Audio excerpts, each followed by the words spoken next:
वाला, तो इसका जो परिमाप हुआ है, इसका परिमाप हुआ है 2πr। अगर हम बात करते हैं इस वाले, एक अर्धवर्त है, तो इसमें ये वाला तो इसका हो जाएगा πr, यानी कि 1/2। इस ऐसे लिख दो 1/2 गुना 2πr। तो इससे तो ये कटेगा 2 से, ये बचेगा πr।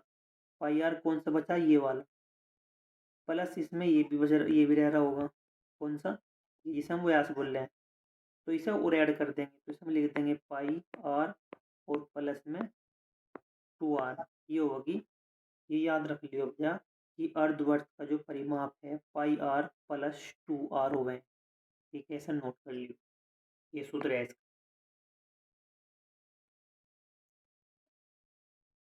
समझ गया अब इसे? तो बस अब सोल्व कर रहे इसे, यानी कि यहाँ से बना रहे छोटा सा।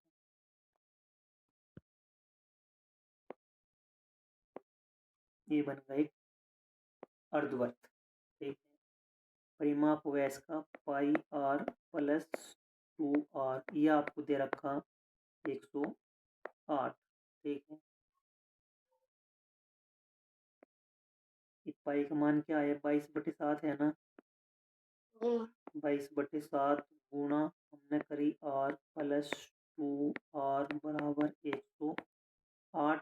यहाँ से हम 2r कॉमन ले लिया हमने, 2r जैसे हमने कॉमन लिया तो यहाँ बचेगा वो 11, 2 निकल जाएगा, यहाँ से बचेगा 11/7। यहाँ से बचेगा होगा 1, क्योंकि 2r मैंने कॉमन ले रखा, प्लस में 1 बराबर यहाँ से आएगा आपका 108। ठीक, ये 7 की गुणा में हो जाएगी 11 और 7 कितने हो जाएंगे 18। तो आप लिख दोगे 2r बराबर नहीं 2r, ये आ जाएगा आपका 18, 18/7 बराबर आगा 108। इस 18 तमने से काट दिया, कितना बार कटेगा, 18×5 90, 18 कितने हो गए 108। और इससे मैंने से काट दिया, आगा आपका 3, और इसके साथ की गुणा से मैं करूँगा मैं 3 में, तो ये आ जाएगा 21। तो इस प्रकार से हम लिख सकते हैं r बराबर आगा 21। ठीक है, नेक्स्ट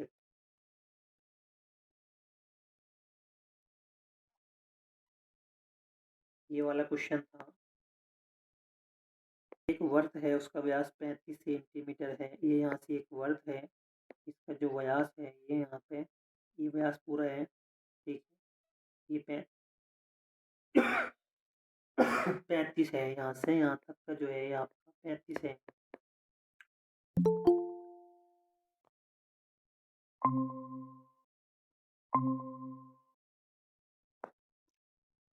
तो यहाँ पे जो है इसका 35 है सेंटीमीटर। तो हम इसका जो है परिधि निकालनी है। परिधि का सूत्र क्या है, परिधि का सूत्र है 2πr। ठीक है, और जो व्यास कितना हो गया 2r ही हो गया व्यास, तो इसमें कुछ भी नहीं करना।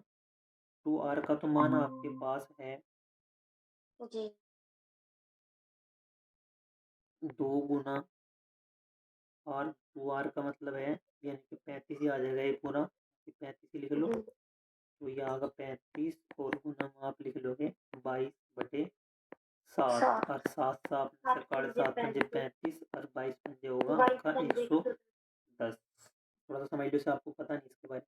यहाँ पे जो क्वेश्चन आ रहा है उसमें है कि ये केंद्रीय कोण है।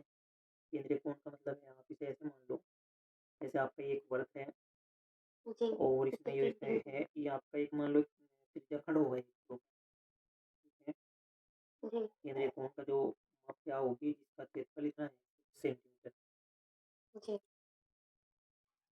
ये वाला जो त्रिज्याखंड है, त्रिज्याखंड इसका जो क्षेत्रफल है यानी कि पाई r स्क्वायर थीटा बटे 360, याद रखिए वही सूत्र है। और ये बराबर जो क्षेत्रफल दे रखा है 462। तो यहाँ से हम थीटा का मान निकाल देंगे। अब थीटा का मान निकाल दो आप, सब इसमें से निकाल लो थीटा का मान।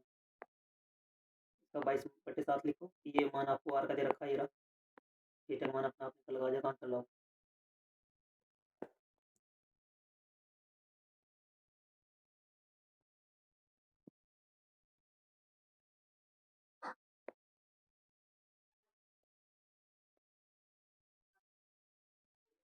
आजा। ओह!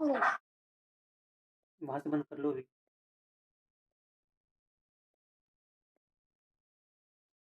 तो ये त्रिज्या खंड है ये वाला, इसका जो क्षेत्रफल है पाई आर स्क्वायर थीटा ये 360 और ये है आपका 400 120 है जी 62 सर 120 है क्या 120 सेंटीमीटर लंबी एक जीवा है, यानी कि आप इस तरीके से मान के चलेंगे ऐसे। ये यहाँ ये जीवा है, इसकी जो लंबाई दी वह दी 120 मीटर की, और यहाँ कोई एक केंद्र है इसका, इस केंद्र से जब ये यहाँ पे आया तो ये 32 सेंटीमीटर है, और उसने कहा कि ये बताओ भाई इसकी त्रिज्या। तो ये मान लो आप एक्स है, ये पाइथागोरस प्रमेय से जैसे मान लो ये पूरी की पूरी आपने बताया कि ये पूरी की पूरी 120 है, तो ये जो आधी है ये 60 हो जाएगी ना। जब ये 60 हो जाएगी तो मेरा मतलब है इस एक्स का स्क्वायर, यानी कि आप लिखोगे यहाँ पे एक्स का स्क्वायर बराबर 32 का स्क्वायर और प्लस में आपका 60 का स्क्वायर। ठीक, पाइथागोरस प्रमेय से है। पाइथागोरस प्रमेय से ऐसा हुआ तो इसका स्क्वायर मिला के कितना आ गया था भाई, ये 1000 कितना था 24, 32 का स्क्वायर हुआ 1024 और प्लस में आता है आपका 3600, तो ये बन गया था आपका 4624 एक्स स्क्वायर ये वाला। तो अगर मुझे एक्स का मान निकालना हो खाली एक्स का, तो ये जो 2 का मुझे हटाना हो तो मैं इस पर क्या करता हूँ वर्गमूल लगाता हूँ। ठीक है, और इसका वर्गमूल कितना आ रहा है आपका 68, तो यही आपका आंसर है। ठीक, नेक्स्ट क्वेश्चन देखिए, लिखा हुआ आ जाएगा आपका ये अपना।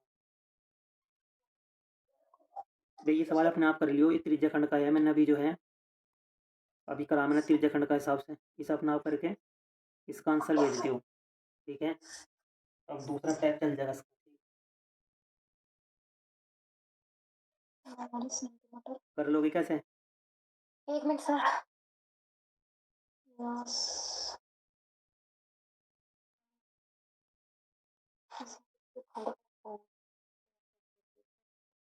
इसमें थीटा का मान दे दीजिए इन्हें। हाँ, तो थीटा का मान दे क्या हुआ इसमें क्षेत्रफल निकाल दो ना, जब थीटा का मान भी आपको मिलेगा डिग्री भी मिलेगी, तो क्या पूछ रहा है क्षेत्रफल पूछ रहा, सेंटीमीटर है यहाँ 21 ले लियो। चलो मैं करके बता रहा हूँ कोई बात। ठीक है,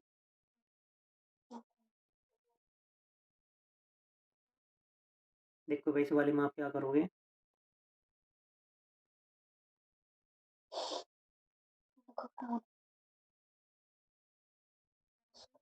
और इसमें ऐसा कर दिया मैंने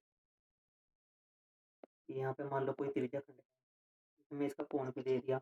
यहाँ पे जो हमने पहले प्रश्न में निकाला था ना अभिषेक, ये उसने दे दिया। ठीक है, और ये त्रिज्या ये त्रिज्या भी दे दी थी उन्होंने पहले भी दे रखी थी, ये 42 व्यास दे रखा हो ना, तो त्रिज्या क्या होगी आधी होगी 42 की। ठीक है, 42/2 कर दोगे त्रिज्या। तो अब जो सूत्र हमारा वही है, त्रिज्या खंड का क्षेत्रफल है यानी कि पाई आर स्क्वायर गुना थीटा बटे 360, ये है। हमें इसके क्या निकालना, क्षेत्रफल निकालना, तो इसके स्थान पे क्या कर लेंगे 22/7 लिख लेंगे हम। हाँ 22/7 गुना 21 और गुना में फिर 21 और गुना में थीटा का मान आपको दे रखा 150 और हाँ और बटे में आप कितना कर दोगे 360।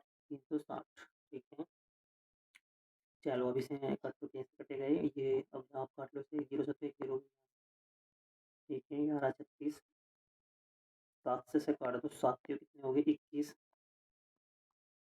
और 3 से आप इसे काटना शुरू करो, 3 कम 3 3 दूनी 6, ये आएगा आपका 12। 12 का मतलब है ये कट का सारा, और आप जो है अभी से 3 से काट दो, 3 चौक 12 और 3 से काट देंगे, 3 से होगा 21, यहाँ पे तो नहीं बचा कुछ भी, अब 4 बच रहा है, तो ये 15 सत्ते कितने हो गए 105, 105 गुना 22 कर लो बस, अब 105 गुना 22 और बटे में 4 ये वाला जो भी आएगा वही आपका आंसर आ जाएगा। 110, 110 कैसे आ जाएगा, 110 बैठेगा जी, 105 गुना 22, 105 गुना 22 फिर भाग 4 कर दो, जो भी आओगे वही आंसर। पॉइंट बजा रहा जी, हाँ तो पॉइंट में आ जाएगा तो क्या होगा। ठीक है, ठीक है, चलो अपना 47 पे है, यानी कि टाइप जो है दूसरा चल रहा बजा। ठीक है, अब इस पे देखते हैं, फोकस करते हैं, बहुत क्वेश्चन है, जितने क्वेश्चन कराए जा रहे टेस्ट में लेंगे भाई संडे में कॉपी बन के। ध्यान तो कर लियो, फिर कभी रोते फिरो।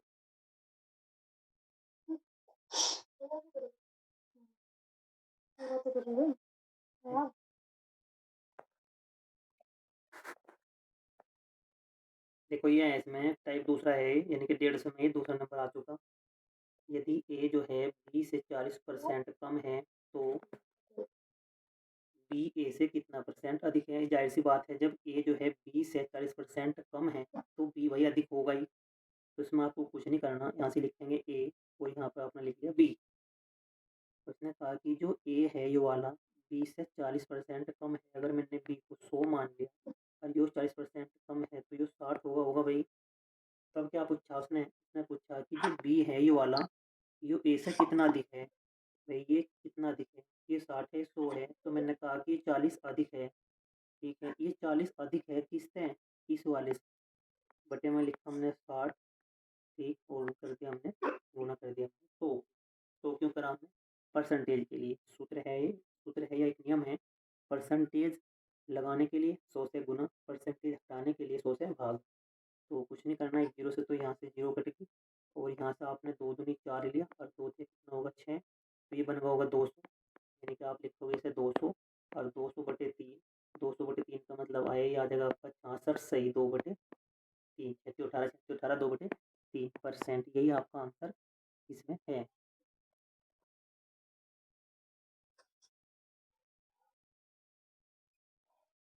देखो इसमें जो है 10% की कमी करी गई, तो इसे आप रेशो में लाओ।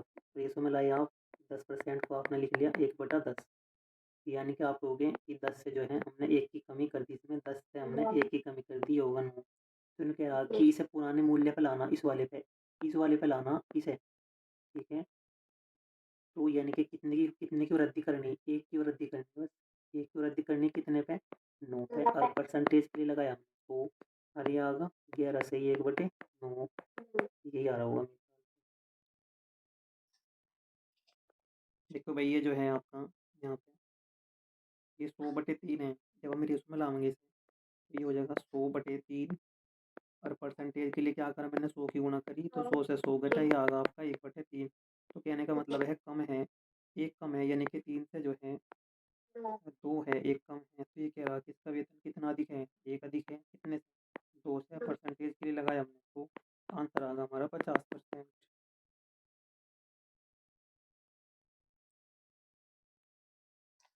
तो चीनी की कीमत में 20% की वृद्धि हुई। 20% का मतलब है, तो उससे पहले हम 20% को जो है रेशो में लाएंगे। रेशो का मतलब है 1/5 में लाऊंगे, यानी कि क्या हुई, वृद्धि हुई। आप ऐसे कह लोगे कि 5 से कितनी होगी 6।